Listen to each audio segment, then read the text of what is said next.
लगा नहीं था कि आज बारिश कुछ काम करने देगी, पर फिर भी बीन की पैकिंग के साथ पके हुए टमाटर निकाले और शाम के वक्त मैंने और पापा ने बची हुई बीन तोड़ी। तो नमस्कार, मेरे नाम है वंश सागर और मैं हूँ देवभूमि उत्तराखंड से। कल रात से लगी हुई लगातार बारिश ने आज का मौसम तो पूरा बदल दिया, पर साथ ही हमारे काम बहुत सारे पीछे भी छोड़ दिए। पापा तो खैर सुबह से ही बीन की छटाई पर लगे हैं, जिस बीन की तोड़ाई हमने कल करी थी। आज भी हमने बीन ही तोड़नी थी, पर बारिश तो रुकने का नाम ही भूल गई। अभी तो ब्रश करके गरम गरम गाय का दूध पीता हूँ, जिसके बाद पापा ने भी आवाज लगा दी। सुबह से ही पापा बीन की छटाई पर लगे हैं, पर अभी मेरे को पैकिंग के लिए बुला दिया है। देखते हैं कि 1 क्रेट बीन कितनी होगी, पर अभी यहाँ पर पैकिंग करना भी शुरू कर देता हूँ। बीन के कट्टे कुछ अलग तरीके के होते हैं, जिसमें बस 25 किलो बीन आती है। एक कट्टा तो पिछले बार बीन का भेज दिया, पर इस बार ना आधी बाल्टी बीन खराब ही निकल गई। अभी पूरा कट्टा तो हो नहीं पाया, पर पापा मेरे से कहते हैं कि इसमें से पके हुए टमाटर निकाल दे। पहले तो नए और पुराने टमाटरों को अच्छे से देखता हूँ, जिसके बाद पुराने वाले टमाटर निकालने में लग जाते हैं हम लोग। इसके अंदर बहुत सारे टमाटर पके हैं, जिनको ना पापा यहाँ पर अच्छे से निकाल रहे। टमाटर के रेट आजकल भले ही कम हो रहे हैं, पर जितने भी टमाटर होंगे ना उनको लोकल की दुकान में ही बेचूंगा। तो अभी एक डब्बा पूरा टमाटर बनाना है, जिसके लिए सारे पके हुए टमाटर भी निकाल दिए। और आखिर मेरी टमाटर पकाने की टेक्निक काम करेगी, जिसकी वजह से इतने सारे टमाटर पके हैं यहाँ। एक डब्बा तो टमाटर भर दिया है, जिसके बाद ना हाथ पैर धो के दिन का खाना भी खा लेता हूँ।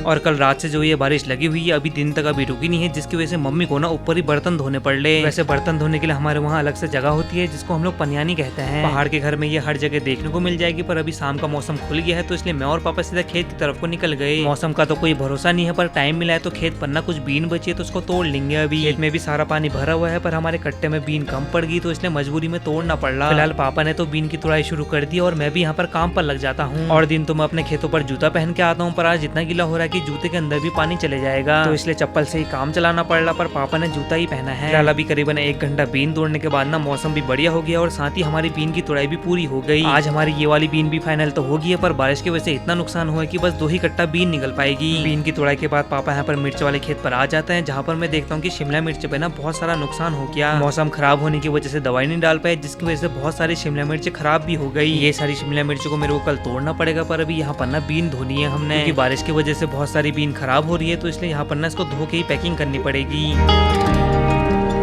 यहाँ पर अभी सारी बीन धोने के बाद इसको सुखाने भी डाल देता हूँ, जिसके बाद मम्मी लोगों के साथ अभी घास काटने के लिए जाना है मैंने। पर बूबू जी अभी सेब खा रहे, तो यहाँ पर से एक सेब खाता हूँ, जिस सेब का नाम ना भूरा डिलीशियस है। अभी मम्मी ने भी लकड़ी बनाने का काम दे दिया है, क्योंकि ऐसे मौसम में ना लकड़ी की सख्त जरूरत होती है हमको। हमारे वहाँ तो चूल्हे में ही खाना बनाया जाता है, जिसकी वजह से लकड़ियाँ बहुत जरूरी है। मम्मी के साथ अभी खेत पर आ गया हूँ, जहाँ पर ना मम्मी एक कद्दू दिखाती है मेरे को, जो की अभी छोटा सा ही है, और इसको ना कुछ दिनों के बाद ही तोड़ूंगा। आजकल जो है हमारे वहाँ ऑक्सीजन भी चल गया है, जिसकी वजह से खेतों के काम ना कम ही हो पाएंगे। पर एक काम तो हर हमेशा चलता रहता है, जो कि ना पर गाय बच्चों का है। ये काम तो हमको रोज सुबह और शाम करना ही पड़ता है, और कुछ दिनों के बाद ना डेयरी पर भी दूध जाएगा। और उससे पहले हमारे वहाँ ऐसी एक और नई छोटी बच्चियां होगी। आज का दिन तो यहीं पर ही खत्म करता हूँ, पर आप सभी लोग फॉलो या सब्सक्राइब जोर से करना।